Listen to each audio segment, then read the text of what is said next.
প্রিয় দেশবাসী, আসসালামু আলাইকুম। আপনাদের মাঝে নিয়ে আসলাম ময়মনসিংহ জেলার ফুলবাড়িয়া থানার বিখ্যাত লাল চিনি, যা বাংলাদেশে এবং বাংলাদেশের বাহিরে রপ্তানি হয়ে থাকে, যা যুগ যুগ ধরে তৈরি হয়ে আসছে আমাদের পলাশতলী গ্রামে।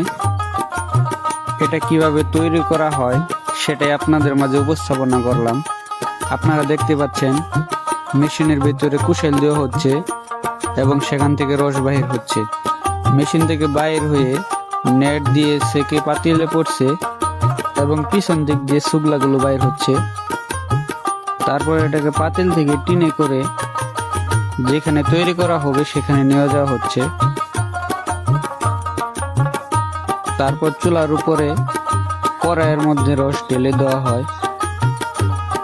আখের রসগুলো কড়াইতে দিয়ে দেওয়ার পর 30 থেকে 40 মিনিট জাল দিতে হয়। এরপর এটা বানানোর যোগ্য হয়।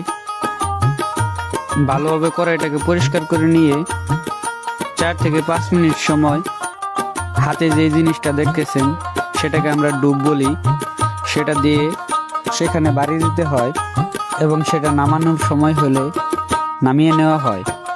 পরবর্তীতে আরেকটি কড়াই দেওয়া হয়। চুলার উপর থেকে নামিয়ে আবার আমাদের 5-6 মিনিট সময় এভাবে ঘোরাতে হয়। আপনারা দেখতে পাচ্ছেন রসটা শুরুতে যেরকম ছিল সেরকম এখন আর নেই, এখন প্রায় জমে গিয়েছে, এখন পুরোপুরিভাবে জমে গিয়েছে। আমি একটু খেয়ে দেখলাম, সাথে আমার বন্ধু একটু টেস্ট করলো। আমি অনেকক্ষণ যাবৎ কাজ করছিলাম, তাই বন্ধুকে সেখানে দিয়ে আমি ভিডিও করছিলাম। এটা পুরোপুরিভাবে হয়ে গেছে। কড়াই থেকে সারানো হচ্ছে ছেনি দিয়ে। এটাকে লাস্ট ফিনিশিং দেওয়ার জন্য আবারও ডুব দিয়ে বাড়ি দেওয়া হচ্ছে।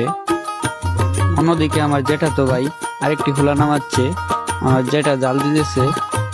সবশেষে চিনি বানানো সম্পন্ন হলো। আশা করি ভালো লাগছে আপনাদের।